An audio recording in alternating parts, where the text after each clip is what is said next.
Hello, my friends. Welcome. My name is Shay Marville.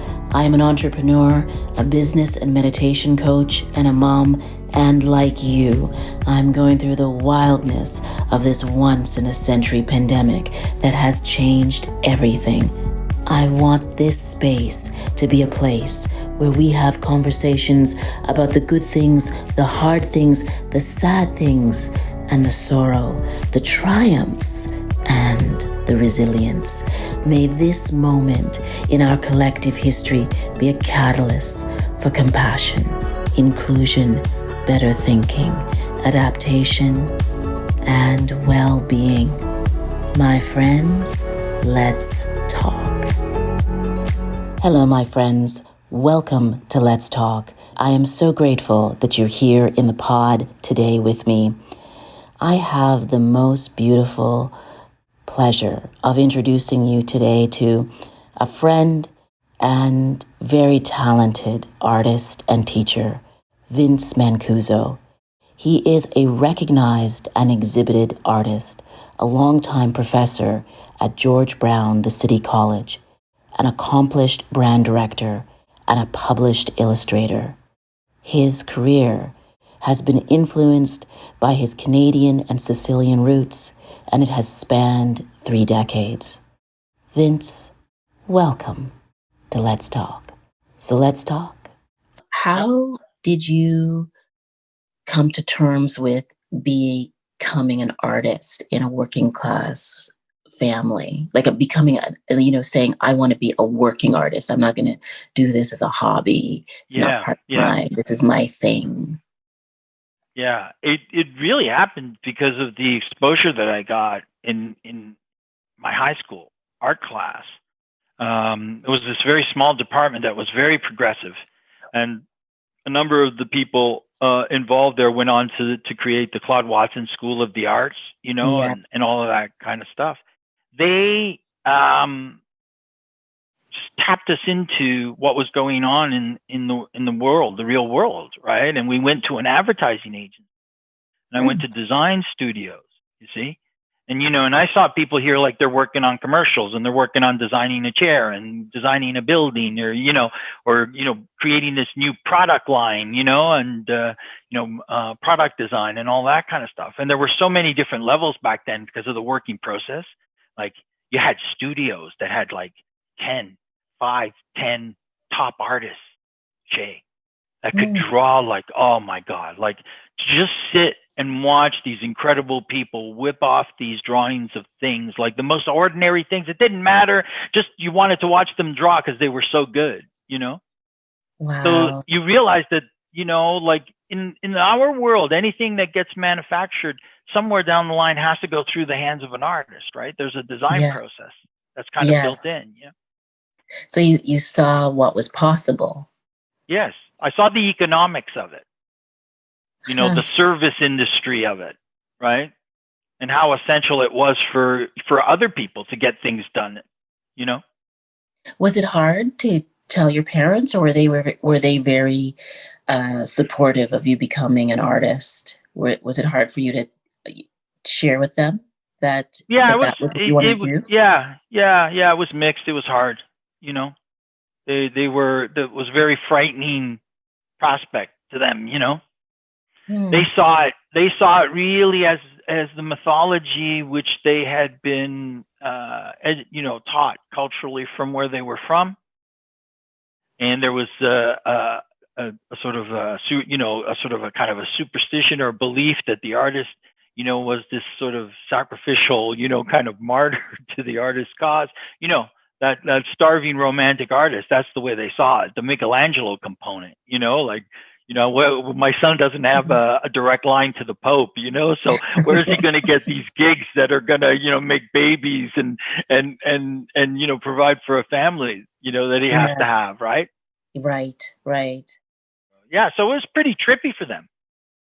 They didn't understand, well, think about it, Jay, we're talking like in the 60s, 70s, right? Like people's ideas of, the world that was happening around them, TV, what was going on in North America, the change in lifestyle, automobiles, like the car industries, high technology. They had no idea, right, how that was going to affect them. It was just Was this there thing. was there a lot of art though in your home? Because both you and your brother are No, artists. no, there wasn't. This is the weird thing.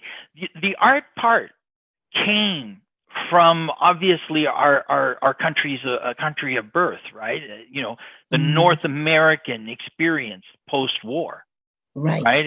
It was right. all happening here, right? And television industry, the auto manufacturing world, all of that kind of stuff, high tech was happening here. So we were getting it from the TVs. We were getting it from the Mm. magazines that were thrown out in the trash in the neighborhood, that would tap us into the outside world, outside our family, Yes, yes, yes. community environment, right? Which was a whole other trip. People talk about me. It was like Saturday, Sunday in the Italian community was like a throwback, to like 100 years back to Italy, like weird Roman Catholic, What does sort of that rituals. mean? What can you like? What do you mean specifically? You mean Well, like being most with of, your family, yes, connection, and food? the food, the various Yeah. rituals, right? You know, and it included a lot of cool stuff. Like dancing was very big, right?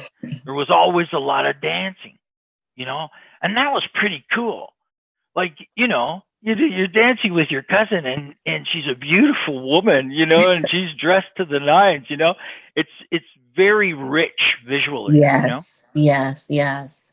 And was your upbringing part of your canvas, like what you were drawing and creating, or were you creating new images or, interacting You with know new what? ideas? It's an interesting question for me because I came out of it with a very objective, self-directed, like technically, I had reached that level that I could be working as a professional. But what I struggled with at the beginning was, um, because I've always worked hard on my drawing, and I've been hired because of my draftsmanship. I would rely on that. And Right. when I started trying to make paintings, it was the most horrific thing, like trying to tap into a personal voice, because most of my career up to that point, I had been working with people telling me what to draw, and we were thinking about what do people like, what's sexy, what's hot, Yes. what's the color of the day, like that. And, to go and say something as an artist, as a painter, that's your medium of choice, like, what are you really going to say? It's not like I'm doing these glorified illustrations, right? Mm-hmm. And Mm-hmm. it's just empty shell. They looked slick and they were well done, and all of that kind of stuff. So I had to really reevaluate that whole thing, and out of a fit of destruction, I just started painting over the stuff and Really? completely became immersed into it like a non-objective, abstract surface that I just kept like pushing through the mud kind of shade. It was wild, right? And then slowly, Mm. like out of a tree bark or the clouds, sometimes images emerge, whether you're Yes, yes. projecting them or not. You start seeing things, right? And I'm like pushing this stuff around, and all of a sudden, it's like these these spirits, this energy, this presence starts speaking to me, and I Wow. start pulling it out, and all of a sudden, what appears? This kind of imagery that was based on my ancestry, right? And the Wow. narrative that I was living as a young Italian boy, from an Italian family born in Canada, you know, Yes, yes. yeah, And that whole thing. responding, right? Yeah, It's almost like a silent conversation, yeah, but not so it's silent. but not so silent, man. The funny thing about that, when you say that, is as I've gotten older, how much what you've just said is true, that it's not so silent. It is a big voice. And Yeah. look at what it was connecting you to, and where it was expanding your mind, to consider, in terms of Yes. that. I'm a storyteller. I love the idea of the storyteller, and I love the idea of the person who's so competent at their draftsmanship, that they could tell the story fluidly and graphically in the most simplistic terms. I mean, Yeah. that's the one thing why I love storyboarding so much, the idea of just surrendering yourself to the agenda of the story, or the furthering the story, and taking a simple black line and being able to make it come to life, to make it Do seem you real to somebody. how do you teach about that? Because you've been at George Brown as a Yeah. professor for, I don't know, maybe 18 years. Yeah, Long 18 time. years. Yeah. Yeah. Oh Yeah. wow. Okay. And do you like how do you teach that now that you're teaching over, Zoom or Google Hangout or Well, you know what? It's very simple thing. In from my perspective, right? They're the objective things, which are the fundamentals that you must submit yourself to, commit yourself to, if you want to progress at the art form, right? Mhm. And then the other side of it then is you as an individual, and that comes down to the choices you make, right? So it's like, you're the artist, you decide, right? You're the artist, you choose. Okay. And so those choices that you make, whether I'm going to, use a thick line or a thin line, you know what I mean, or a bright color or a soft color, is going to affect the result of what I'm going to produce, what it's going to say, right? So you take an Wow. active role in the selection, in the choice, and take responsibility, for it. You made the choice to use this or that, and it didn't work. You change it, right?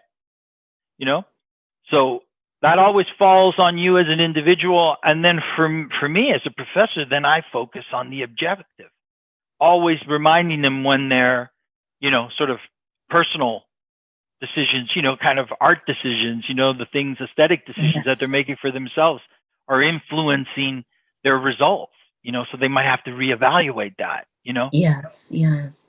How So do you can, it's kind of cool, right? Yeah, I'm sure. I'm sure it's completely a new universe teaching now, right? Trying to impress upon your students, you know, an understanding of their purpose, maybe as the creators, as artists, endurance, Well, ability. endurance, yeah, endurance without question, perseverance without question, the commitment to hard work and repetition, Mm, absolutely consider, those things, because that's what it demands, if they're going to take a run at it professionally and stay in the yes. game, and right, it's kind of like, you're only as good as your last gig, and you got to keep working at that craft, to make it happen. But the choices, it's that falls on them ultimately, like where you decide to go, what disciplines you decide to focus on, right? It's like becoming Yes. an illustrator, right? And then, what kind of illustrator? You're going to focus on storyboarding, where you're just doing a lot of line work in quick frames to tell a story, or are you a concept artist where you spend a month on a 3 foot by 4 foot concept painting, Mm. that you're creating for some game company publisher, or some film producer, and so on and so forth, right? You It's just really listed wide open. you just listed 4 or 5 jobs that I think Yeah, most people don't even know are out there, like that I you can know. do that. I think that's the struggle for a lot of parents who have kids who are artists. If they are not familiar with what the core work of an artist is, and how much art is a part of everything we do and That's right. Yeah. sit on or make or see, they sometimes will, you have a lot of parents who will dissuade their kids from going into art because they're thinking exactly what your parents thought, you're going to be a starving artist rather than That's right. actually you're a maker of ideas. Yeah, that's right. They Right? get passed around and get worked Yeah. together and connected with other people's ideas, and it results in, you know, I know it's like got this gig, which was really cool. This gaming, like video company producing, gaming shows and game programming. They're doing this video series about just brainstorming, and how the ideation process works, between, say, a producer and a director. And they're, thinking, just ideas, and the future. And this is nothing new. It's been going on forever. Sid Mead, one of the most famous concept artists, I think he died a couple of years ago. It goes back to the 40s, worked with Ridley Scott, Stanley Kubrick, Lucas, like the whole who's who, right? Yes. It's always been there, Yes. So do you think though, like sometimes that domain is the domain of elites, like of people who I wouldn't say elite. I wouldn't say elites. I would say quirky people that have sort of either peculiar obsessions with things, or sort of just kind of innate impulses, to do certain practices or certain things rather than others, because I go back to when I was you just have that tendency. Isn't there always, like, in the class, there's that kid, who's constantly drawing? Like, even when the teacher's giving the lesson, they're like drawing all over their notebook, and everybody in the class looks at it and goes, "Oh my God, that's amazing."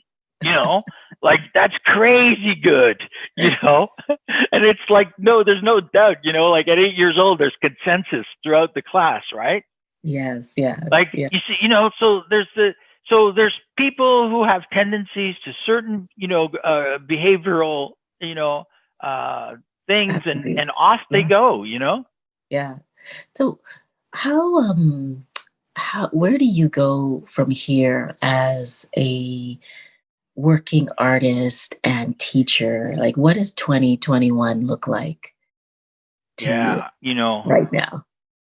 Yeah, it's I was just talking with an artist friend a few moments ago, and he's my age. We graduated OCAD together, and you're looking and just saying, "Wow, everything is so fluid." It's like everything's possible, but at the same time, everything's a moving target. So, like, what are you going after? Right. Oh, wow. And I'm telling you, one of the things which is so, challenging is that it's very different. It looks different than what you've known before. Yes.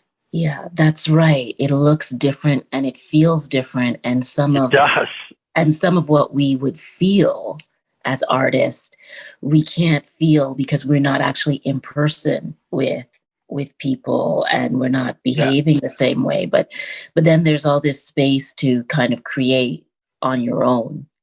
I also feel like I don't know what you think about this, but I do feel that people in our age bracket, like Generation Xers, and boomers too, but I think this group in particular, who were defined for so long as being sort of a lost generation, I do think we are like this bridge between what used to be, what is, and what we're becoming, because we're sort of in the middle where you don't have a choice but to adapt and create, but you're also influenced by what has come before you. Yeah. Right. And then we've got these young people who are our children, and they have completely different perspectives on how to do everything. Yeah. Right. So I like, do you feel a calling? Do you feel a strong calling right now to keep making things? Like, I mean, I see, like, you're producing a lot right now. Yeah, I do. I mean, I think, I truly believe that in the end, that's the thing that has the most impact and the most value, and so that's important to me. There's not to waste time really too much. Like, do what you have to do, but get to your work. I mean, I brought up 2 kids. I'm kind of at that point. And my own natural instinct is to focus on my work more and more anyways, so that's Right. all I'd rather, want to be doing, you know. So yeah, just stay focused on that. And you know what, Shay? It's like what is it, slow down, chill down, smile at somebody every day. You know what I mean? Just try to bring a little good vibe and don't, create any problems out there in the bigger world for anybody else. You know what I mean? Try to be conscientious of lending a hand where it's obvious that a hand is needed. Like Yes, yes. and let it play out. Like I'm willing to let the dice roll on that. Kind of, that's the best I can do. I've done it all my life. I'm not going to change now. you Of know course. from the Of time I course. was 22 years old, I've been out there, like, drawing and illustrating in the ad business and the publishing, and now a little TV. Now there's this whole sort of internet world and digital world and gaming worlds, that are possible. And yeah, it's kind of a bit foreign, but hey, let's get back to the roots. The drawings don't lie. you know True. True. But so you've been really like sort of adapting on the fly for a long time. I love always. that story you tell. I don't about when you got that job as like I don't even know that you applied for that job on that TV show Queer about as folk. yeah, Queer as Folk. Yeah. Yes. Uh, Like first gig when I was there on the set, when I had to do the first shoot. Oh my God. how did that come about? The My brother and I had done a multimedia show where we were using computers to allow me to draw and then project it with high-powered projectors so that it could be part of a musical performance. We Mm, were integrating those two art forms. The tech was such that, as two individuals, everything was there to be able to do it. You know, mhm. so we put a production team and we produced our own show at the Burton Auditorium. Well, that had some effect. Like it got me some shockwaves out there. And a friend of mine who I had worked on a film, Getting Over It with Christian Dunst. Mm. Right? I had worked on a film and I did a lot of the illustration props that were Oh, used in the film.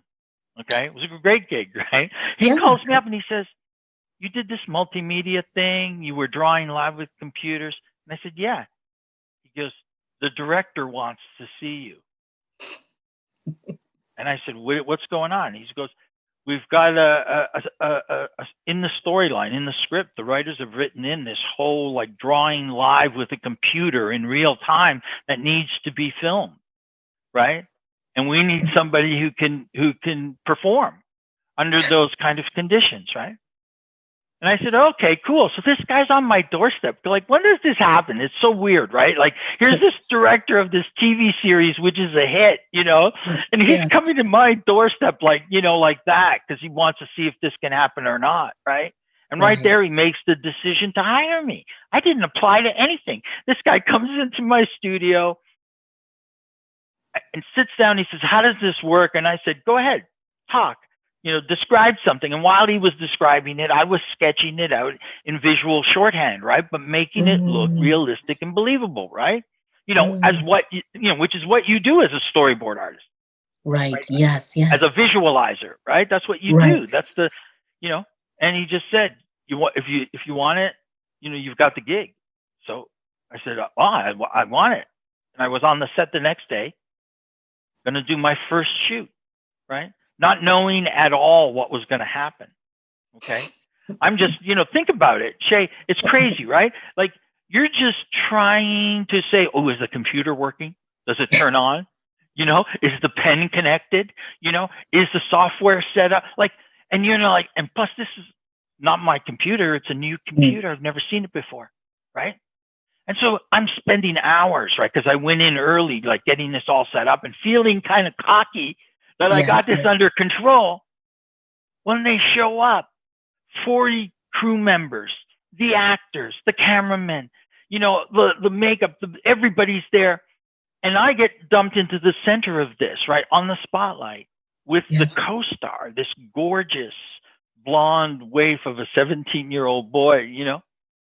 And the director says to me that I have to climb onto this kid's back, you know, like I'm riding him like a doggy, you know, and put my arm underneath his arm, okay, and draw a portrait of his, you know, co-star on it on the bed live in real time so we can record it, and you've got 30 seconds to do it.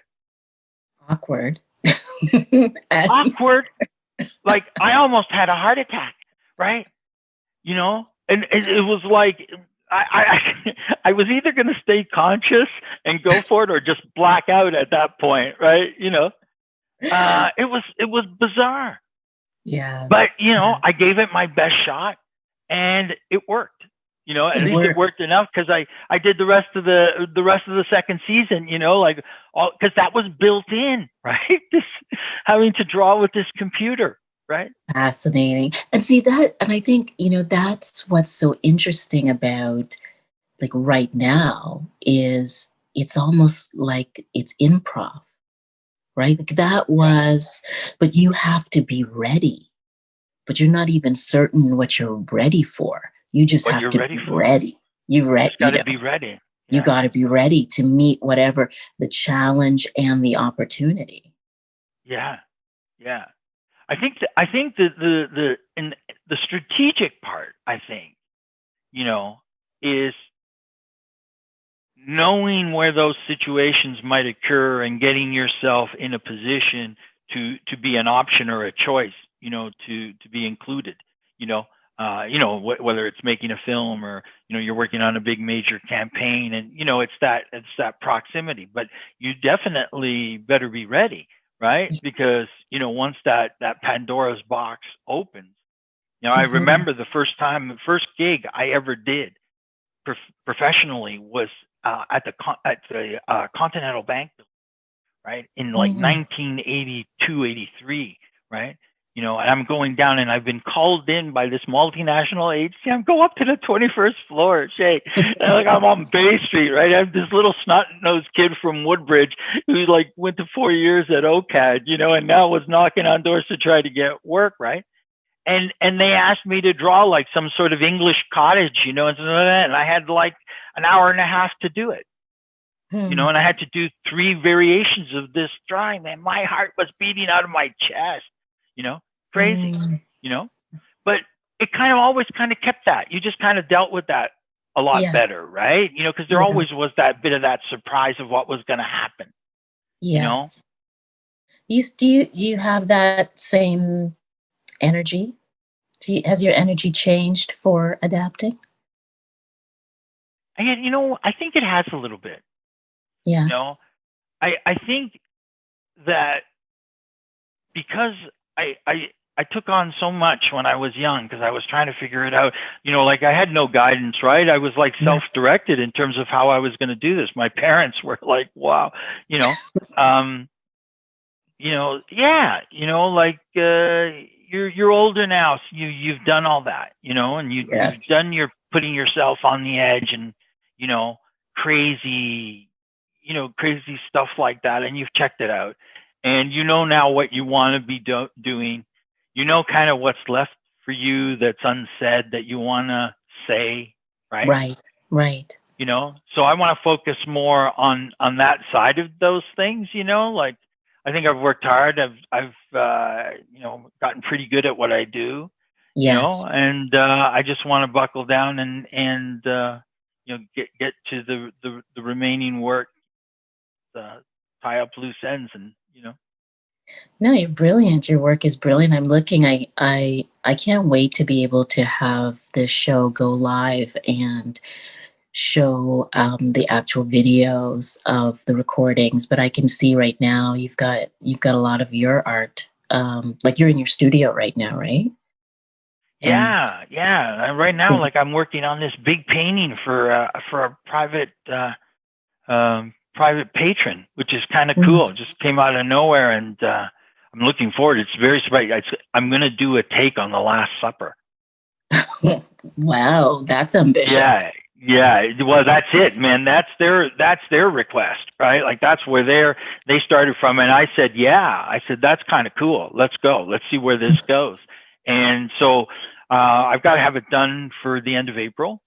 So I'm kind of dug into it now, and I'm having a hell of a lot of fun with the teaching, in the sense that bringing all my ideas about drawing, and the disciplines and what you should be doing in the curriculum into the digital realm. It's been fun doing the videos, because you know how that is, right, Shay? Yes. You get your thoughts and you push it out in a form, whether it's written, recorded, performed, or drawn, and then you can sort of look at the ideas a little bit more objectively and make some clear decisions about what to do next and where to go with it. So it's been fun watching all of the drawing ideas, formulate into those little educational, demos and modules. drawings. Modules, yeah, modules of learning, yeah. Right. Something really inspired me about you was a few years ago we were working on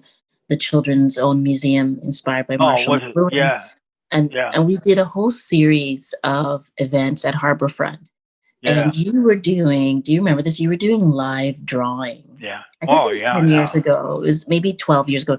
You were doing live drawings with strangers off the street. Like, so you had no idea if people could draw, weren't asking people's backgrounds.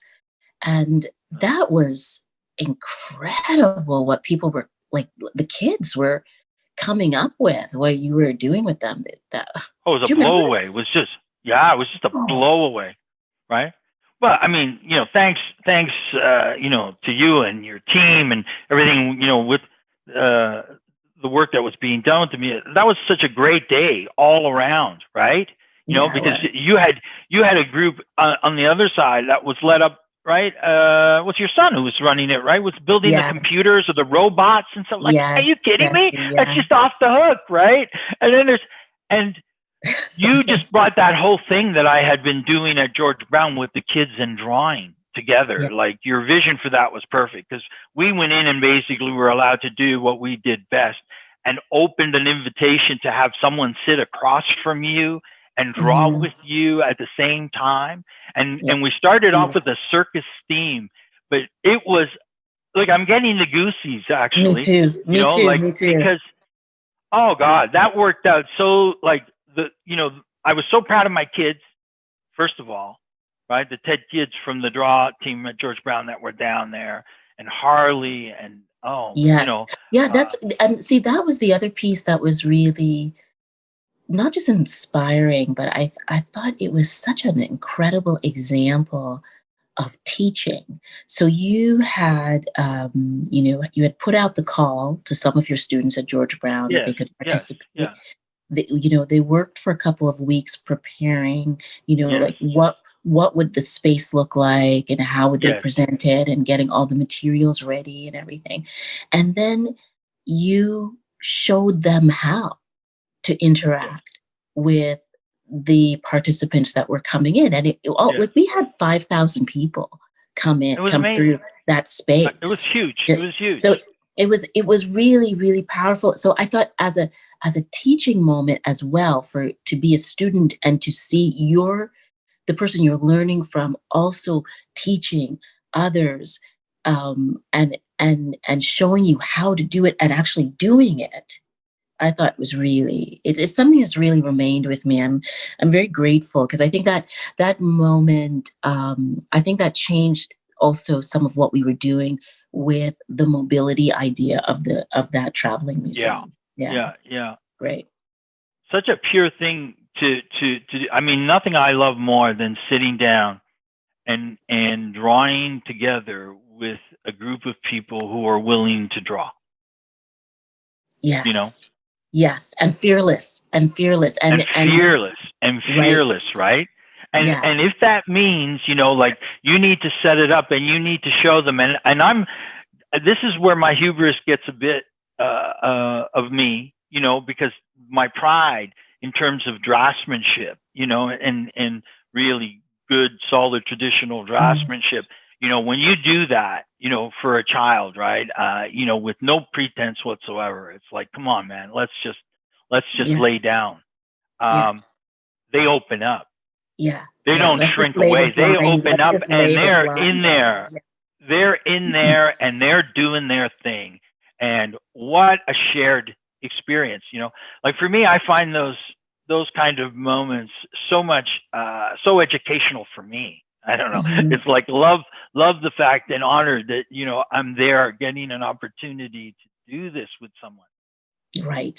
No, I think I think that was a really inspired experience, and it just worked out really well. And I mean, you know what? I love being able to spend time with you, and appreciate your work so much. We have the opportunity to sit on that board together, Excelsis for Exile Publishing, and I know that, we're sort of at a lull because we're trying to reconfigure how things move forward. But, that's Yeah. another really exciting experience that we get to do together, and who we get to work with is pretty amazing. Yeah, it's an important So, thing, eh?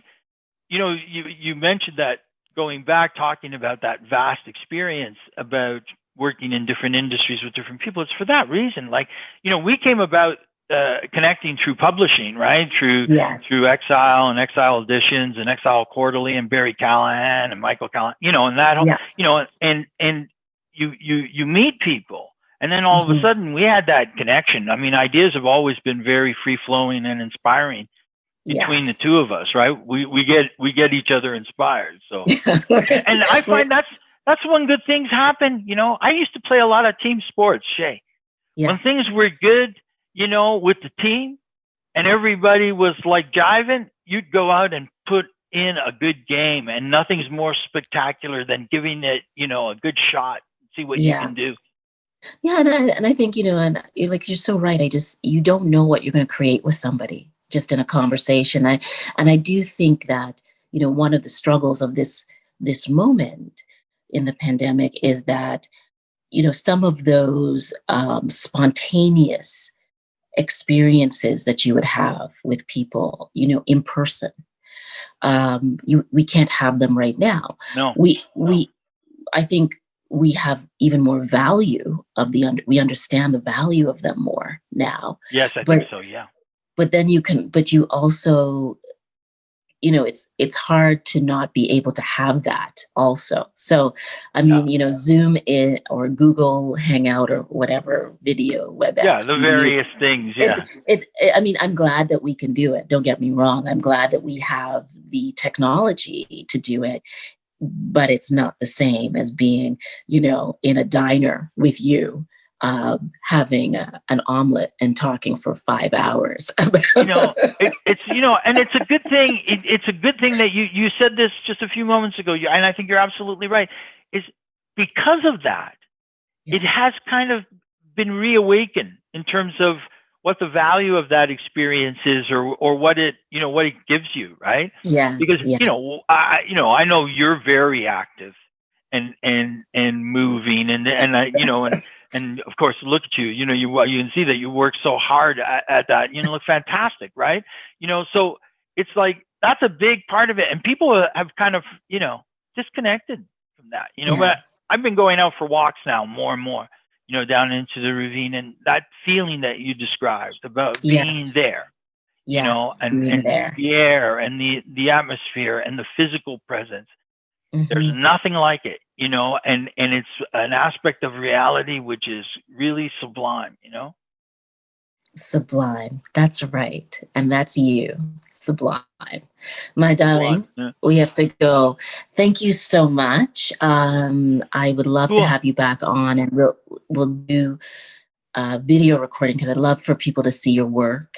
And I just think, there's so much. We'll have some fun. We should draw together, Shay. I'd like. Do you draw at all? I love to do. Listen, do you know what? I was one of those kids who used to draw all the time in class. And then I had the wrong idea that you couldn't do anything with drawing. So my big goal this year, the one goal I have beyond staying alive, is, I'd like to learn how to draw because I stopped drawing when I was about 13. So, and my husband is a illustrator and designer, and he does great, amazing work. So I just make little. I doodle a lot. I still doodle. I wouldn't call it drawing. It's doodling. So it's interesting, how that first phase of mark making, right? yes. Which you can almost keep in that abstract, right? Yeah. But we should do that. We should do that on Zoom and record it onto the whiteboard. I'd love to do that. I used to do this when I was a kid. I wouldn't say, I was bullied a little bit. Who wasn't bullied in the 70s? But kids used to make fun of my lips, the size of my lips. And, sure. That's very in now, big lips. But I would always draw, like I'd make characters. And the distinction was they always had really big lips because I wasn't ashamed of having thick lips. You draw your self-image. I thought it was great. So, but I remember a teacher came up to me once and she said, why are you drawing? Well, first of all, why are you drawing? And when you're supposed to be, doing your work. And then second, why are you drawing? Why do your characters look like that is what she said. And I just said, like me, they look like me. And then she didn't say anything. She was so shocked, I guess, confronted by her own bias at that moment. Yeah.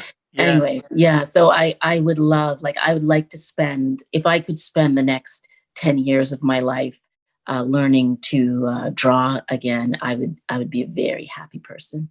Yeah. So we'll do that. We'll do that, man. Okay, we'll play around with that. Okay. Thank you so much. Ciao for now. I'm so grateful for your time. My friends, thank you for joining me in the pod today. Thank you to my guest.